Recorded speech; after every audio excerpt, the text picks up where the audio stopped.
Hey, coucou tout le monde, bienvenue en ce lundi pour une nouvelle vidéo qui va donc être un bilan lecture. Effectivement, je suis en train de lire, je crois, ma 7e lecture.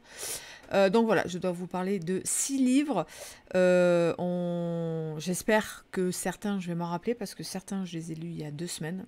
Ouais, 6 livres en 2 semaines, j'ai pas un rythme de fifounou en ce moment. Mais voilà, honnêtement, avec l'arrêt de mon ancienne chaîne, les débuts sur Twitch et tout, ça prend beaucoup de temps. En plus, là, j'ai eu mes parents à la maison pendant une semaine, donc j'ai vraiment pas beaucoup lu.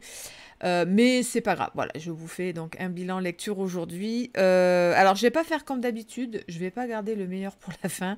Je vais le faire selon l'ordre chronologique et du coup, ben, on finira avec 2 lectures bof bof. Bon, c'est comme ça. J'ai préféré là aujourd'hui vous faire par ordre chronologique. Donc on y va, on commence. J'ai donc lu Le fracas et le silence de Cory Anderson. Donc vous savez, cette drôle de publication qui est parue en même temps chez PKJ et chez Fleuve. Pour la simple et bonne raison, je pense que pas le comité, mais comment dire, le groupe de personnes qui travaillent dans la maison d'édition a peut-être eu du mal à caser ce roman, si c'était de l'adulte, si c'était du young adulte. Et honnêtement, en le lisant, je comprends très bien leur hésitation parce que, effectivement, j'ai jamais lu un roman comme ça où on oscille autant entre de l'adulte et du young adulte. Donc, en fait, dans ce roman, on est avec Jack. Il a 17 ans, il vit avec sa maman et son petit frère. Le papa est en prison, du coup, la maman, elle vit dans un état un peu dépressif tous les jours. Et donc, c'est Jack surtout qui s'occupe de son petit frère. Et le roman commence avec un terrible événement. Alors, même si c'est la page 3, je vais me permettre de ne pas dire quel est cet événement parce que je l'ai vécu assez, moi, intensément, cette scène-là. Donc, voilà, je préfère pas en parler et vous laisser découvrir ce qui se passe. Mais bon, bref, un terrible événement qui va chambouler toute la vie de Jack. Et ben, on va le suivre tentant de survivre, lui et son frère. Et en plus, ils vont être, pas poursuivis, oui, un petit peu harcelés, on va dire, par le complice de leur père, parce que leur père faisait des casses jadis, il faisait des coups, oui, des braquages. Lui a été en prison, mais le chef, voilà, vraiment le gros méchant de la bande, lui, est toujours dehors. Et surtout, ce qu'il y a dehors, c'est le magot. Voilà, son père a eu le temps de cacher le magot. Et justement, le gros méchant, là, veut mettre la main sur ce magot. Mais Jack, il aimerait bien aussi mettre la main sur ce magot. Bref, voilà, on est un peu comme ça dans une histoire à la fois de truand, mais aussi une histoire familiale entre ces deux frères, il y a le spectre du papa, comme ça, en prison, la mère, etc. Et va se greffer à ça une jeune fille que Jack va rencontrer au lycée et il va rapidement apprendre qui est cette jeune fille, quel lien familiaux elle a avec d'autres personnages. Donc voilà, à peu près où se situe l'histoire. Alors, moi j'ai adoré, c'était vraiment très bizarre comme lecture. C'est vrai qu'il y a, par exemple, la première scène dont je vous parlais, que je ne vous dirai pas qu'est-ce qui s'est passé. Elle est très dure, elle est très âpre, elle est très marquante. C'est vraiment limite morbide. Honnêtement, elle était limite morbide. Je me suis dit, voilà, ok, c'est bon.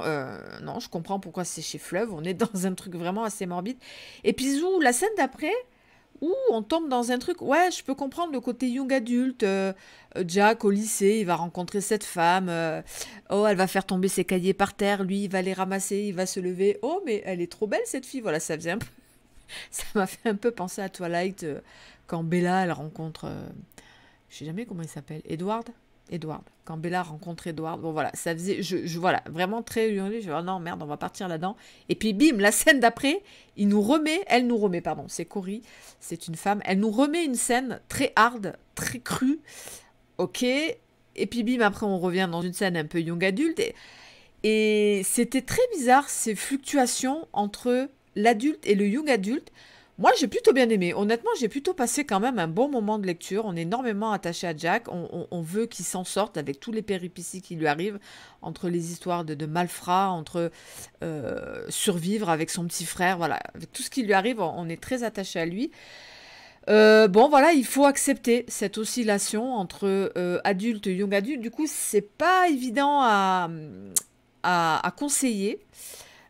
Parce que un adulte pourra trouver certaines scènes très gnangnan et un young adulte pourra trouver certaines scènes adultes assez glauques, assez difficiles à lire. Donc, je sais pas, honnêtement, je pense que les deux peuvent tenter. Si vous êtes quand même un lecteur assez aguerri, que vous en avez lu pas mal, je pense que ça peut le faire.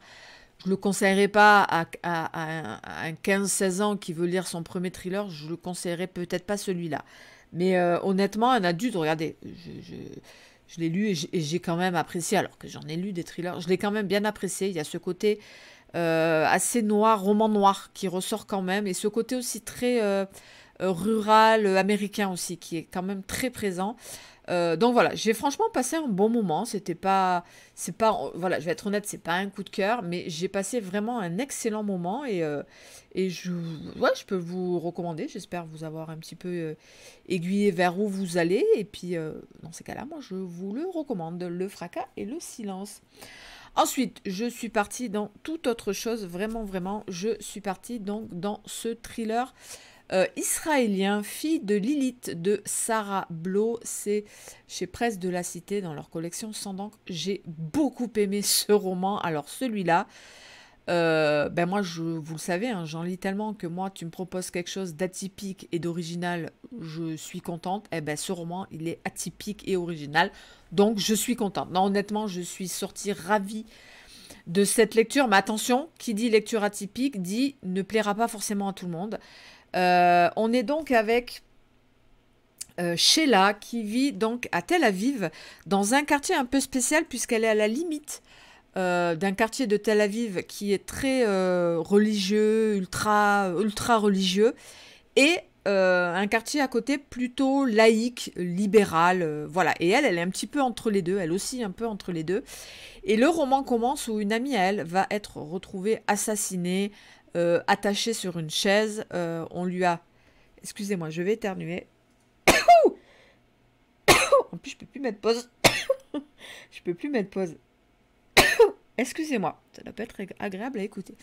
En plus de ça, donc la personne a été attachée, assassinée, vidée de son sang.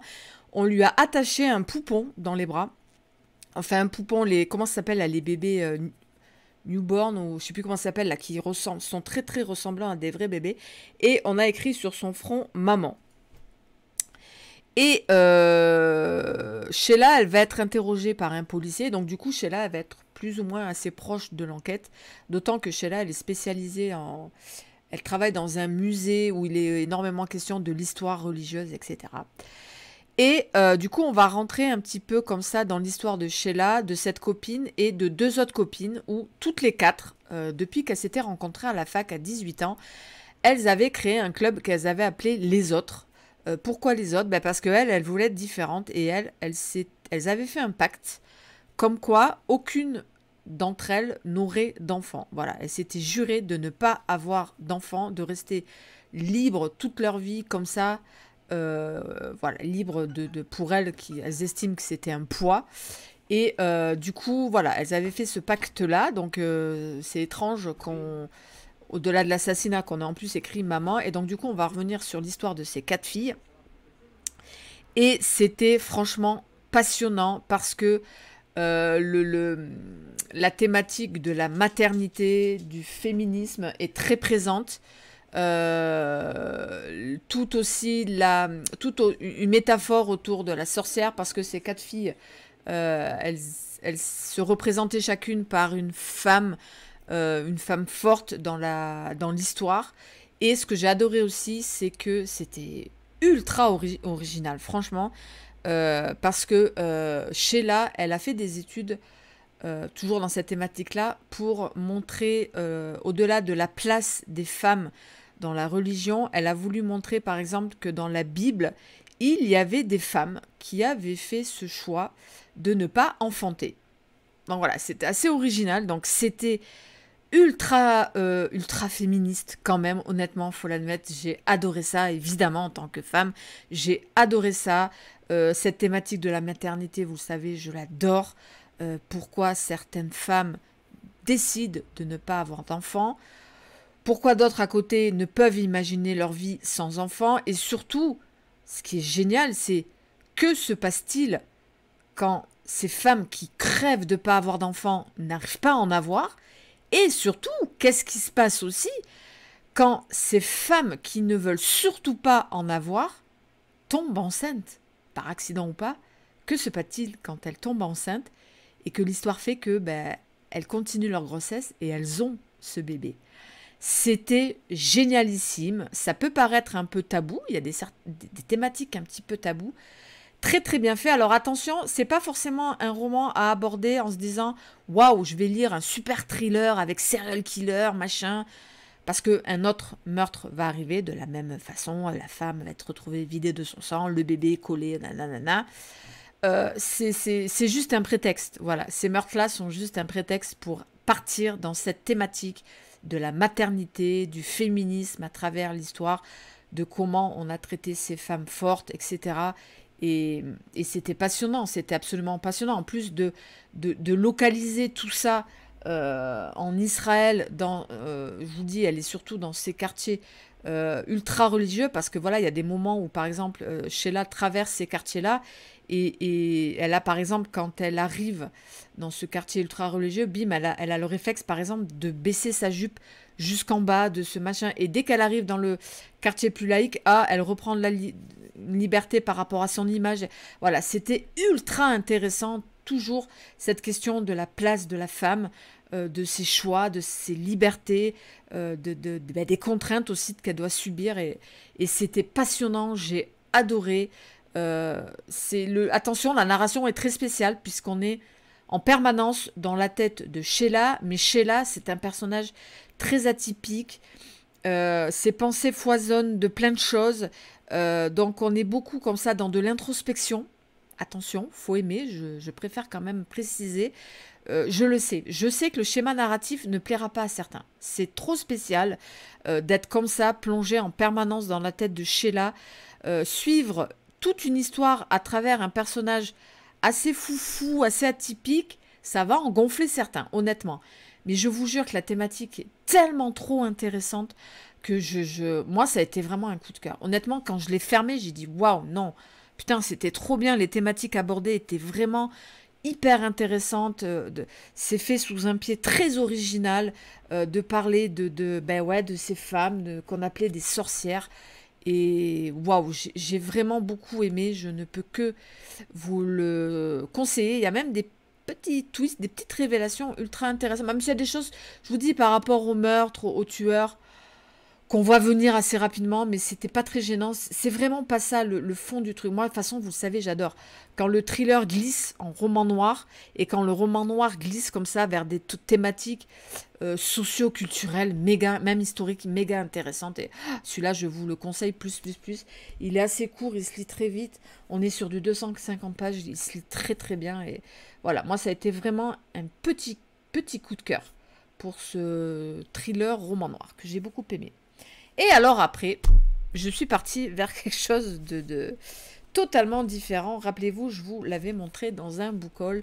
Je m'étais procuré donc je vais avoir un trou. Le prix Goncourt de l'année dernière, donc l'Anomalie d'Hervé Letellier chez Gallimard. Donc j'avais trouvé d'occasion à 3 €. Et à ma grande surprise, j'ai beaucoup aimé ce roman. Là aussi, très atypique. Là aussi, qui ne plaira pas forcément à tout le monde. Là, c'est en milieu de roman. Il y a c'est pas une révélation, c'est vraiment un changement de cap. Ou une révélation aussi, voilà, vers où on va. Ça plaira pas à tout le monde, j'en suis persuadée. Moi, j'ai adoré, j'ai beaucoup aimé cette lecture, j'ai adoré le final, j'ai adoré j'ai adoré la toute fin. Vous savez, j'adore quand dans la dernière phrase, c'était waouh, ah oui, d'accord, j'ai adoré. Franchement, je me suis éclatée dans cette lecture, donc qui est quand même de la littérature blanche, mais qui flirte avec ça flirte avec quoi? Avec une petite touche de fantastique, de SF fantastique. Moi, j'ai adoré. Donc, on est avec plusieurs personnages, notamment pas mal de Français, puisque le point de liaison de tous ces personnages, c'est un vol de Air France Paris-New York. Voilà, ils vont prendre l'avion Paris-New York. Et pendant ce vol Paris-New York, il va se passer quelque chose avec tous ces personnages-là. Je vais évidemment pas vous dire, puisque plus ou moins le pourquoi du comment arrive au milieu du roman, donc je vais pas vous dire. C'est d'ailleurs là, par rapport à la révélation de ce qui s'est passé dans son vol, que certains vont adhérer, d'autres peut-être moins. Moi, j'ai vraiment beaucoup aimé. J'aime bien quand ce genre de plume blanche, littéraire, très travaillée, reste ultra accessible. Elle n'est pas non plus très hautaine. Il n'y a pas ce côté que parfois, vous savez, qui me gêne dans la littérature blanche, prout-prout parisien. Je trouve que c'était pas trop présent. Parce que je trouve qu'après, en deuxième partie, le côté un peu SF fantastique gagne du terrain, pour pas me déplaire, vous me connaissez. Et je sais pas, j'ai adoré. J'ai adoré le style. Je vous dis, ultra, ça a été vraiment agréable de se dire, dès les 3 premières pages, waouh, ok, d'accord, on est dans la littérature blanche, mais ultra accessible. T'es vite imprégné par les personnages. Alors, les 6 premiers, je pense que la majorité de mes post-it correspondent aux personnages. Il y a juste une petite prise en main de... Ah ouais, attends, qui est qui? Ah oui, lui, il fait ça, elle fait ça. Mais franchement, ils sont 6 à peu près. Donc ça va, on a connu pire. Et voilà, je me suis éclatée dans ce récit. Franchement, j'ai adoré la plume, le style, l'histoire, les personnages. Bim, ce truc au milieu, on adhère ou adhère pas. Et j'ai adhéré. Alors par contre... l'auteur a voulu essayer de proposer des explications à ce qu'il propose, donc on part parfois, peut-être, quelques longueurs dans des explications un peu scientifiques, politiques, historiques, parfois un peu longuettes, qui alourdissent un peu le récit, mais ça rajoute ce truc qui fait, ok, il me propose ce truc fantastique, c'est dur à adhérer, mais le fait tenter d'y apporter des explications scientifiques, etc., eh ben, ça apporte une touche de réalisme, mine de rien à ça, et moi j'ai bien aimé. Franchement, je sais pas, j'ai complètement adhéré à l'histoire, j'ai adoré la proposition de l'auteur. Il se lit très vite, hein, on est sur il fait 310 pages, hein. Il fait 310 pages, il y a l'attachement au personnage. C'est rare qu'en 300 pages, on me propose autant de densité et de profondeur dans les personnages, vraiment énorme. J'ai adoré. Voilà, après, ben moi je sais pas si vous allez adhérer à l'histoire ou pas, si vous allez adhérer aux explications de ce phénomène qui est arrivé dans cet avion. Ça, je peux pas vous dire oui, non, voilà, chacun fera sa propre opinion. Mais moi, j'ai adoré, voilà. Clairement, il y a 2 teams, hein. Moi, parmi mes copines, il y avait la team, voilà, elle a détesté, l'autre avait adoré. Je pense que je fais partie de la team qui a adoré. Voilà, j'ai vraiment adoré. Je l'ai refermé en me disant waouh, j'ai vraiment lu un chouette livre. Je sais pas si c'est un coup de cœur ou. Parfois, vous savez, il me faut un peu de temps pour savoir si un bouquin était un coup de cœur, peut-être là, mais honnêtement, je regarde vraiment un très très bon souvenir de lecture. Je garde vraiment quand même en tête cette image d'écriture très littéraire. Par contre, attention, on est vraiment dans un truc littérature blanche. Les gars, on est chez Gallimard dans cette collection-là, donc ça reste très blanc, attention.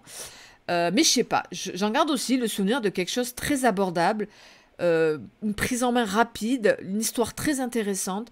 Ce virage qui est pris à la moitié, moi j'ai adhéré, j'ai suivi l'auteur dans la proposition qu'il faisait, je dis ok, je te suis, et j'ai adoré, franchement j'ai adoré, et moi je vous le conseille, franchement je pourrais vous le conseiller.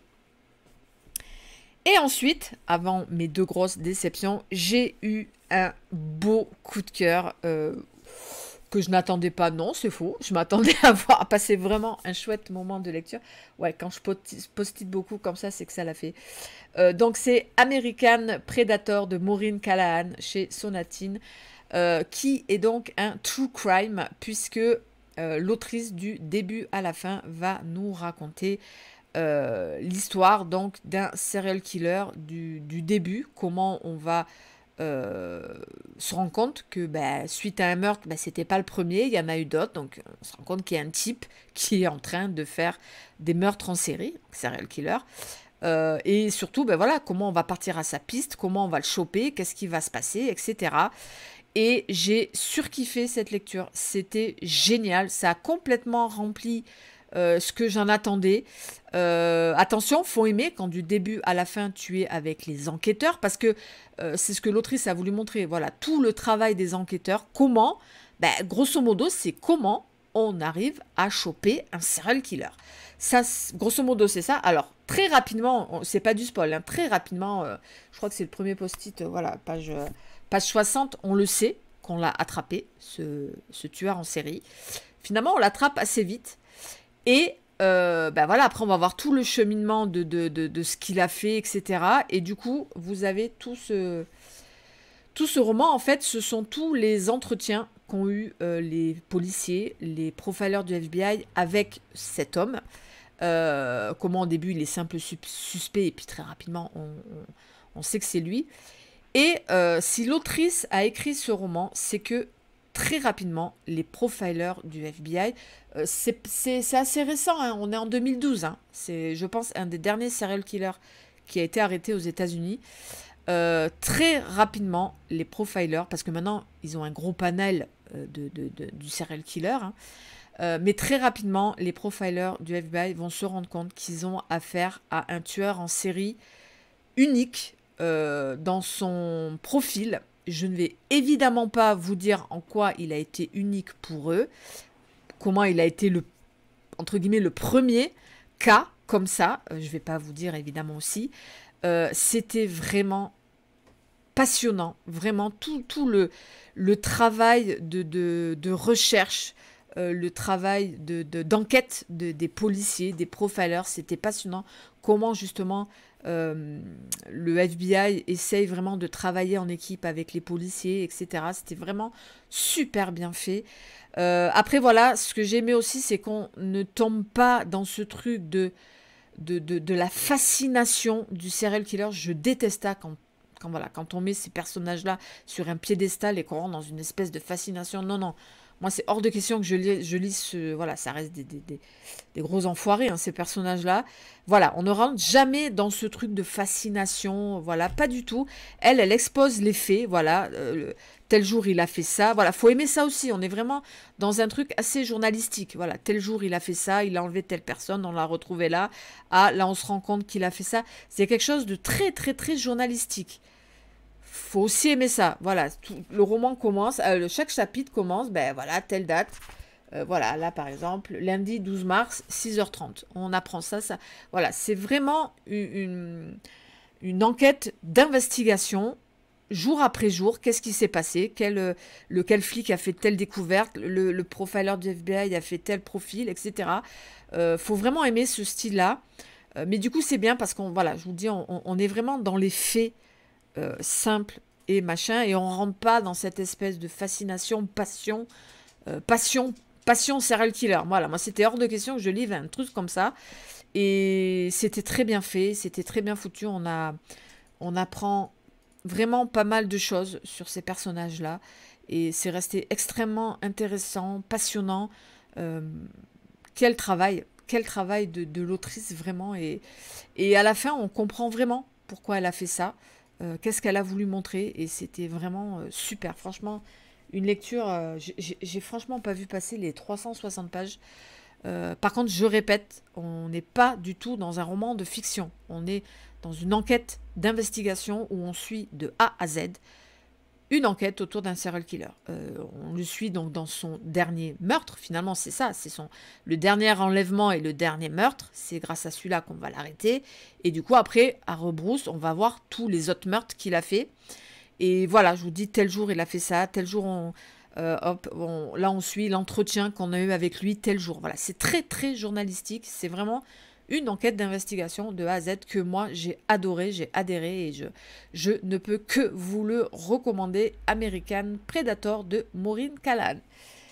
Il est sorti chez Sonatine il y a quelques jours. Et après, par contre, malheureusement, je vais finir avec des lectures un peu plus bof-bof, et notamment la première lecture que j'ai donc fait pour le Black November. Vous savez, le Black November a débuté donc depuis une semaine. Et pour cette première semaine, il fallait lire donc un auteur mort. Et donc moi, je suis partie à lire, j'en ai lu qu'un, voilà, ça a été, je vous dis... j'ai eu mes parents toute la semaine dernière, donc j'ai pas pu beaucoup lire. J'ai donc juste lu Une étude en rouge de Arthur Conan Doyle. Donc c'est la première enquête de Sherlock Holmes. D'ailleurs, c'est dans ce roman que Sherlock Holmes rencontre le docteur Watson. Et ben moi, ça l'a pas trop fait. Ça l'a pas trop fait. Alors, l'écriture, j'ai rien à redire. Arthur Conan Doyle, évidemment, c'est très bien écrit. Bon, c'est très vieillot, hein, mais évidemment, ça a été écrit en fin 19e, hein, je crois que c'est 1880. Bon, ça, on le sent. Et malheureusement, ça me conforte dans l'idée que ces grands classiques comme ça, du roman policier, c'est pas du tout fait pour moi. J'avais déjà tenté Agatha Christie, même si j'avais plutôt bien aimé Le meurtre de Roger Ackroyd. Euh, J'avais aimé le final. J'étais pas forcément passionnée par le... Voilà, c'est pas pour moi. Je le sens. C'est bête, c'est comme ça. Je comprends très bien le bonheur qu'on puisse avoir à lire ça. Mais moi, non, je trouve pas vraiment mon bonheur à lire ça. Et là, je l'ai pas vraiment trouvé passionnant. J'y retournais pas avec allégresse. Donc voilà, c'est... Sherlock Holmes et Dr. Watson qui se rencontrent. À la base, c'est pour faire une colocation. Mais du coup, voilà, ils vont mener leur première enquête sur le meurtre. On va retrouver le cadavre d'un homme dans une maison abandonnée. Et voilà, on va partir dans cette histoire-là. Et j'ai pas été passionnée, même si à un moment donné, il y a un petit passage qui se passe aux États-Unis. Là, j'ai plutôt bien aimé. Mais sinon, honnêtement, voilà, ça n'a pas été une lecture passionnante pour moi. Je le regrette. Je suis la première déçue. Je sais même pas honnêtement si je vais continuer. Voilà, on verra. Mais moi, voilà, j'ai pas aimé. C'était très vieillot. Euh, je sais pas, c'est tellement loin de ce que je lis, moi, des romans un peu plus modernes où il y a quand même de temps en temps quelques twists, quelques trucs qui fait que tu reviens à ton livre avec allégresse. Là, il n'y avait pas. Euh, non, je me suis beaucoup ennuyée. Je me suis pas intéressée. Voilà, c'est bête, c'est tout bête. Je me suis pas du tout intéressée à l'histoire et ni au personnage et j'ai pas accroché au personnage de Sherlock, donc c'est un peu triste. Limite, j'ai préféré Dr. Watson. Je suis pas aimé au personnage de, j'ai pas adhéré au personnage de Sherlock qui est très hautain, qui est très, qui est pas attachant. Voilà, il est vraiment pas attachant et voilà, je peux pas vous dire autre chose que bah, c'est juste que c'est pas pour moi. Voilà, je vais pas rester une heure sur un bouquin où j'ai senti que c'était pas du tout pour moi. C'est tout. Et par contre, le prochain où ça aurait dû être pour moi, ça l'a pas du tout fait avec. Donc, bah oui, la couve était belle, hein, le titre, la couve, tout portait à croire que ça allait être une bonne lecture. Et honnêtement, moi, ça n'a pas été une bonne lecture. Le Sanatorium de Sarah Pearce, donc chez Michel Lafon. Eh ben ouais, mais quand on te vend, voilà, une histoire un peu frissonnante autour d'un sanatorium abandonné que l'on transforme en hôtel. Et il va y avoir un mariage et bim, le roman commence où la fiancée disparaît. Ok, tu dis je vais trembler, je vais flipper, Shining, comment te dire? Pas du tout, mais pas du tout. Honnêtement, quand je le vois là, le livre, je n'ai qu'un mot qui sort, ennui. Je me suis ennuyée 80% de la lecture. Honnêtement, les seuls petits moments de grâce sont les 5-6 pages que j'ai post-itées parce que c'était vraiment d'un chiant, mais pas possible. Franchement, un peu foutage de gueule, quoi. Honnêtement, parce que pendant 70% du roman, tu es avec des personnages qui arrivent donc pour ce mariage. Et voilà, il y a la sœur de la mariée, qui est une ancienne flic qu'on va surtout suivre, elle vient de se fiancer. Il y a le frère et la sœur qui tiennent l'hôtel. On va suivre des femmes de ménage. Voilà, une dizaine de personnages. Et pendant 70% du roman, 80% du roman, c'est qui a couché avec qui. Quelle histoire il y a? Ah ben non, lui il n'est pas avec lui il est avec elle. L'histoire... Je m'en fous, je n'ai pas lu le Sanatorium pour lire un vaudeville de qui a couché avec qui, les portes qui claquent, machin. Non, je lis un truc pour... je pensais un peu, pas effrayant, je m'attendais pas à un truc à la Shining, mais un peu voilà, du suspense et machin, et pas du tout. Le peu de suspense qu'il y a, je trouve qu'il est très mal foutu. Il y a deux suspens en fait. Un suspense sur le passé donc du marié avec sa sœur, donc la flic qui arrive. Ils ont perdu leur petit frère, on le sait dès le départ. Ils ont perdu leur petit frère qui s'est noyé quand ils étaient petits, donc il y a un pseudo-suspense autour de ça. Et évidemment, le suspense autour de la mariée qui a disparu. On va commencer à retrouver des corps, etc. Et je trouve que les deux suspens là sont très mal foutus, c'est très mal fait. Alors, le style, il n'y en a pas. L'écriture est très fadasse, très classique. Mais franchement, j'ai pas lu ce livre en me disant, voilà, il va y avoir un style de fou. Non, ça, je le savais. Mais quand même, je m'attendais à une histoire plus passionnante, plus prenante, quelque chose de plus pas horrifique, mais de plus... voilà, qui te font un peu le poil. Pas du tout.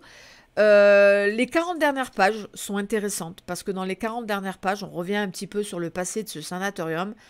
Voilà, moi je pense que l'autrice, elle a lu un article, d'ailleurs à la fin il y a un article d'un truc qui se serait passé jadis dans ces sanatoriums. Elle s'est dit, ah tiens, je vais faire un thriller avec ça. Ouais, mais non, ça marche pas comme ça se fait pas comme ça.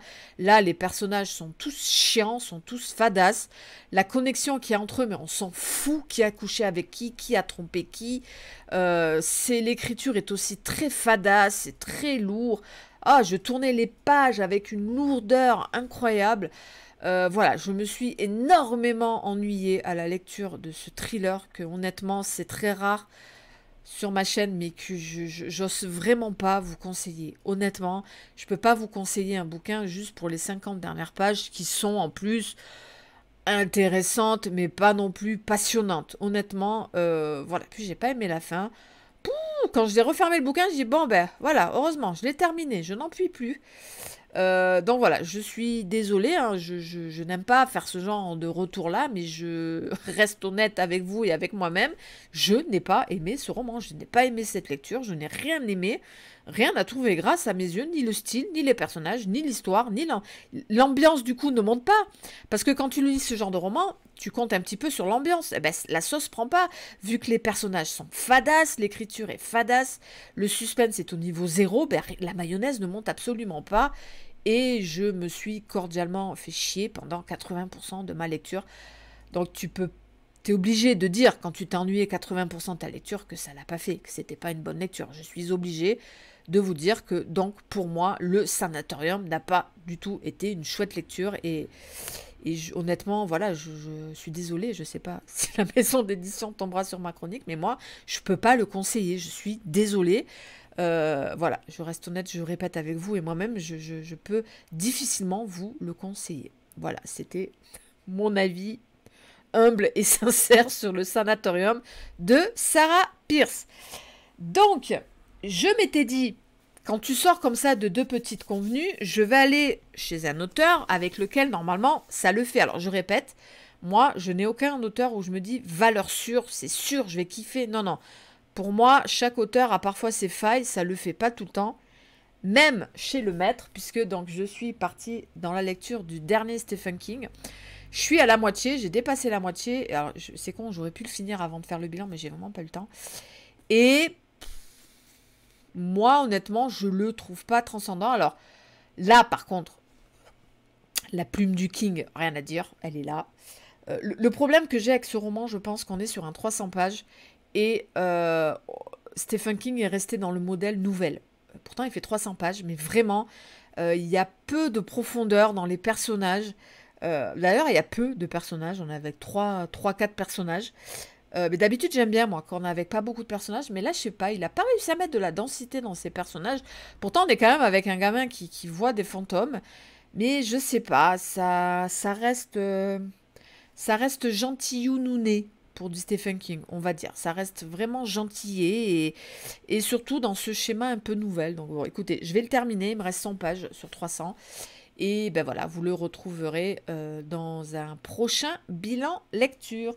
Voilà, ce sera tout pour moi pour aujourd'hui. Ben, j'espère que ça vous a plu. Je vais essayer de garder ce rythme d'une vidéo le lundi et quand je peux une vidéo le vendredi. Ça me paraît... Voilà, comme ça vous avez une vidéo à regarder pour la semaine et une pour le week-end. Sur ce, je pense que je vais vous laisser là. Donc n'oubliez pas, hein, tous les lives désormais, il y en a 3-4 par semaine, se passent sur Twitch. Je vous remets en barre d'infos le lien de ma chaîne Twitch. Et sinon, tous les jours sur Insta, vous avez les liens là-haut sur Insta aussi, un petit peu tous les jours. Le programme, c'est quand à part les live Twitch, je pense une prochaine vidéo peut-être vendredi. Je sais pas si j'ai de quoi faire. J'aurai peut-être un book haul à faire ou un tag. Voilà, on verra. Sur ce, pour ce bilan, j'en ai fini. J'espère que ça vous a plu. N'hésitez pas en commentaire à nous dire, à me dire, voilà, si vous rejoignez mon avis ou si au contraire, ah ben non, moi celui-là je l'aimais, ah non, moi celui-là je l'ai pas aimé. N'hésitez pas à donner vos avis qui suivent le mien ou pas, évidemment. Sur ce, je vous laisse. J'espère que cette vidéo vous a plu. N'hésitez pas à partager parce que, voilà, vous savez les soucis que j'ai eu avec ma chaîne YouTube, ça serait bien si je pouvais un peu récupérer un peu d'abonnés et de likes, voilà, ça serait sympa pour vous, pour moi, pardon, ça serait sympa de votre part pour moi. Et sur ce, je vous laisse et je vous dis donc peut-être à la fin de la semaine pour une nouvelle vidéo. Bye bye!